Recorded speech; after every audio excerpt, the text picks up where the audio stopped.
எல்லோரும் எப்படி இருக்கீங்க? இந்த வீடியோ ரொம்ப இன்ட்ரெஸ்டிங்கான ஒரு விலாக் தான். வாங்க வீடியோக்குள்ளே போகலாம். இது 2 டேஸ் எடுத்த விலாக் தான். நான் ஃபஸ்ட்டு டே மார்னிங் பிரேக்ஃபாஸ்ட்டுக்கு ரவை உப்புமா பண்ணியிருந்தேன். அது பண்ணுறதுக்கு ஒரு கடாய் எடுத்துக்கோங்க. தேவையான அளவு ஆயில்.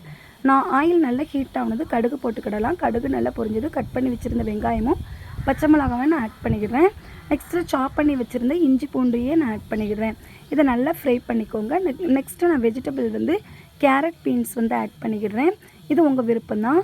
நல்லா ஃப்ரை பண்ணிக்கோங்க. அப்புறம் இந்த வெஜிடபிளுக்கு தேவையான சால்ட்டு கொஞ்சம் ஆட் பண்ணிக்கிறேன்னா நெக்ஸ்ட்டு வேக வைக்கிறதுக்கு கொஞ்சமாக நான் வாட்டர் ஆட் பண்ணிக்கிறேன்.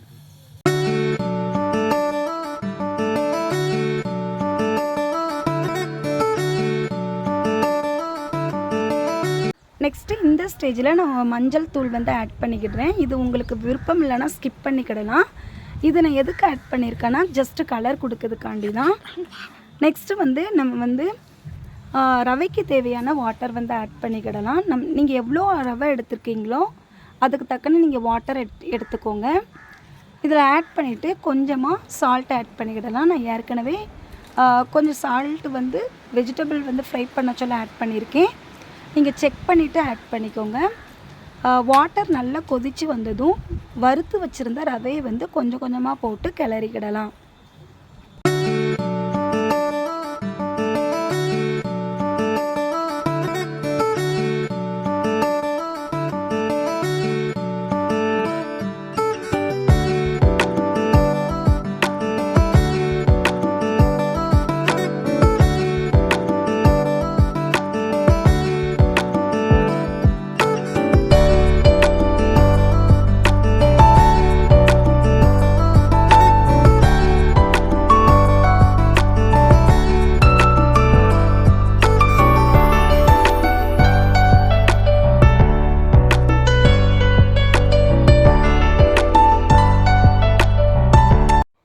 நம்மளுக்கு ரவா உப்புமா வந்து ரெடி ஆகிடுச்சு. இதில் கொஞ்சமாக நெய் ஆட் பண்ணி ஒரு பிளாக் காஃபி வச்சு சாப்பிட்டோம்னா உண்மையிலே ரொம்ப டேஸ்டியாக இருக்கும். இது உங்களுக்கு பிடிச்சிருந்தா நீங்கள் மறக்காமல் செஞ்சு பாருங்கள். நெக்ஸ்ட்டு நான் அன்னைக்கு வந்து லஞ்சுக்கு வந்து சீன அவரைக்காய் பொரியல் தான் பண்ணியிருந்தேன். அதுக்கு ஒரு கடாய் எடுத்துக்கோங்க. தேவையான அளவு ஆயில்.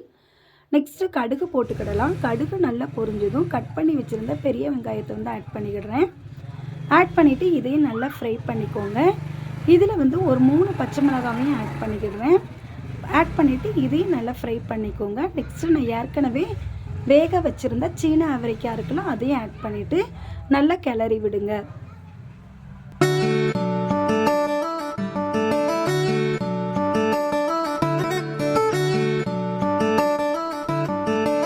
இப்போ இந்த ஸ்டேஜில் பொரியலுக்கு தேவையான சால்ட்டும் ஒரு சிட்டிகை மஞ்சள் தூளையும் ஆட் பண்ணிவிட்டு மறுபடியும் லைட்டாக ஃப்ரை பண்ணிக்கிடுறேன்.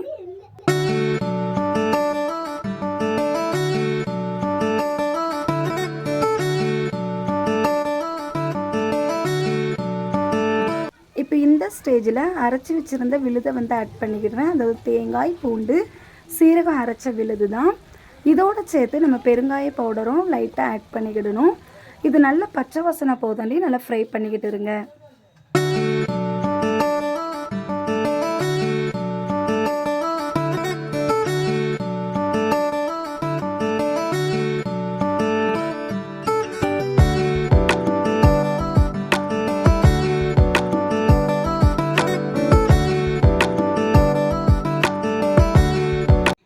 நம்மளுக்கு சீனரிக்காய் பொரியல் வந்து ரெடி ஆயிடுச்சு. இது நான் என்னுடைய ஸ்டைலில் பண்ணியிருக்கேன்.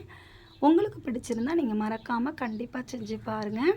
நெக்ஸ்ட்டு சண்டே வந்து சிக்கன் பிரியாணி தான் பண்ணியிருந்தேன். இது செகண்ட் டைம் பண்ணியிருக்கேன். அதுக்கு ஒரு அடிகனமான ஒரு பாத்திரத்தை எடுத்துக்கிடலாம். அதில் தாராளமாக ஆயில் ஆட் பண்ணிக்கோங்க. நெக்ஸ்ட்டு ஒரு 3 சைஸ் பெரிய வெங்காயத்தை எடுத்து நல்லா ஃப்ரை பண்ணிக்கிடுறேன். இது வந்து இந்த நிறம் ஆக தண்ணி நல்லா ஃப்ரை பண்ணிக்கோங்க. இந்த ஸ்டேஜில் நான் ஒரு கைப்பிடி நிறைய புதினா இலைகளை வந்து போட்டுக்கிடுறேன். இதையும் நல்லா ஃப்ரை பண்ணிக்கிடலாம். நான் கலருக்கு எந்த கலர் பவுடரும் ஆட் பண்ணலை. இந்த ஸ்டேஜில் நான் சில்லி பவுடர் இருக்குல்ல அதை வந்து ஆட் பண்ணிக்கிடுறேன். இது சக்தி சில்லி பவுடர் தான். இது வந்து உங்களுக்கு ஸ்பைசிஸ் அதாவது உரப்புக்கு தக்கன வந்து நீங்கள் வந்து ஆட் பண்ணிக்கோங்க. நெக்ஸ்ட்டு ஆட் பண்ணி முடித்ததும் நான் 10 ரூபா தயிர் பாக்கெட் இருக்குல்ல அது 2 பாக்கெட் வந்து ஆட் பண்ணிக்கிடுறேன். இதை ஆட் பண்ணும்போது கொஞ்சம் கேர்ஃபுல்லாக பண்ணணும். அதாவது அடுப்பை வந்து சிம்மிலே வச்சுக்கோங்க. ரொம்ப கூட்டி வச்சுருந்தோம்னா நல்லா தரையாக வந்துடும், திரிஞ்சு போன மாதிரி ஆயிரும். அதுக்கு தான். நெக்ஸ்ட்டு வந்து இஞ்சி பூண்டு விழுதையும் நான் ஆட் பண்ணிவிட்டு மறுபடியும் கிளறிக்கிடுறேன். இப்போ இந்த ஸ்டேஜில் வந்து கொஞ்சமாக கொத்தமல்லி இலைகளை வந்து ஆட் பண்ணிக்கிடுறேன். ஆட் பண்ணிட்டு நல்லா கிளறிக்கோங்க. நெக்ஸ்ட்டு இந்த பிரியாணிக்கு தேவையான தண்ணி வந்து ஆட் பண்ணிக்கிடலாம். நான் 1/2 kg பிரியாணி தான் நான் பண்ணுறேன். அதுக்கு தக்கன நான் தண்ணியை வந்து ஆட் பண்ணிக்கிட்டேன். நல்லா இது கொதித்ததும் நம்ம கழுவி வச்சுருக்க சிக்கன் இருக்குல்ல, அதை வந்து ஆட் பண்ணிவிட்டு இந்த சிக்கனுக்கு தேவையான சால்ட்டை வந்து நம்ம ஆட் பண்ணிக்கிடலாம்.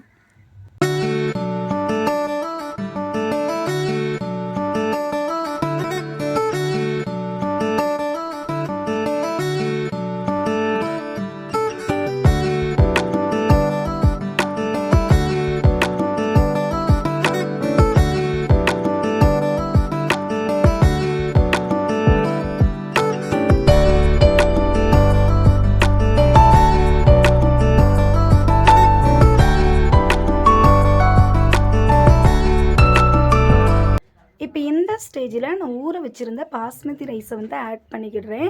தண்ணி நல்லா கொதிக்கணும். அப்போ தான் நம்ம ஊற வச்சுருந்த ரைஸை வந்து ஆட் பண்ணிக்கிடணும். ஆட் பண்ணதுக்கு முன்னக்கூட்டி இந்த தண்ணியை வந்து நல்லா நிறுத்திக்கோங்க. நெக்ஸ்ட்டு ரைஸை மட்டும் ஆட் பண்ணுங்கள். நெக்ஸ்ட்டு நம்ம வந்து கிளறி விடும்போது கேர்ஃபுல்லாக பண்ணணும், இல்லைன்னா ரைஸ் வந்து உடஞ்சி போயிடும். அதுக்கு தான்.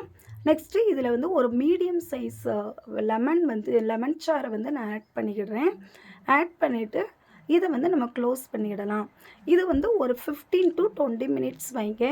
நெக்ஸ்ட்டு வந்து நம்மளுக்கு வந்து ஒரு பர்ஃபெக்டான ஒரு பிரியாணி வந்து ரெடி ஆயிரும்.